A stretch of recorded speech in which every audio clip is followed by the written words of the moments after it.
Hi guys, so this is a second video for knee pain, and if you've been out running and you've sort of upped it now in terms of training and your knee starts to get sore, it's because the kneecap is not tracking properly. That's what I told you last night in my post, in my video, and that's generally the case. It's probably the most common knee injury, and it usually happens for people that, for instance, they've never ran before or they haven't run for a long time. They suddenly start upping their running, okay, especially on hard surfaces.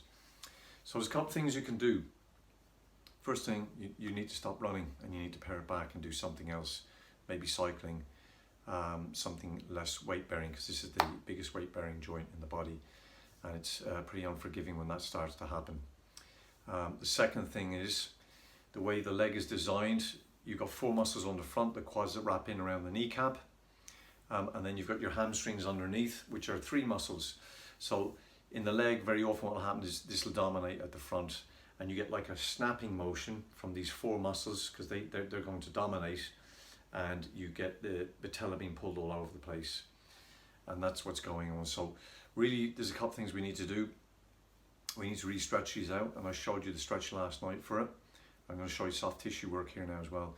You also need to stretch underneath the hamstrings, but you need to make sure that they're strengthened up. I'm going to show you a really great exercise to strengthen everything up from the foot right up into the glutes.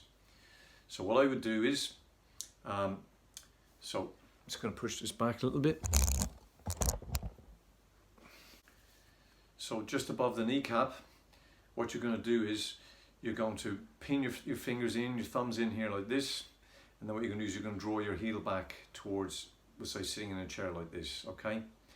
So just above the kneecap, where the tendinous junction is, where the muscles are, I'm just going to load in like this, and I'm going to pull the load back towards my hip, so I'm going up this way, and then what I'm going to do is I'm going to draw my heel backwards, okay?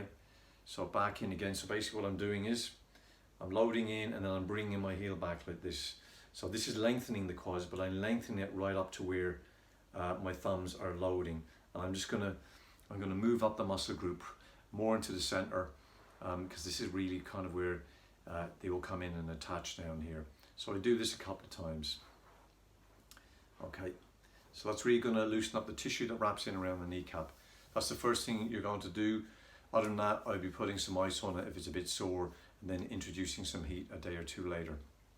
Okay, so stretching your hamstrings. Most people will do like this, stretching their hamstrings, but what a really good way to do is get the pads of your fingers and lock in like this, and then stretch out, and then move up the muscle, moving up all the time. Then go into the middle,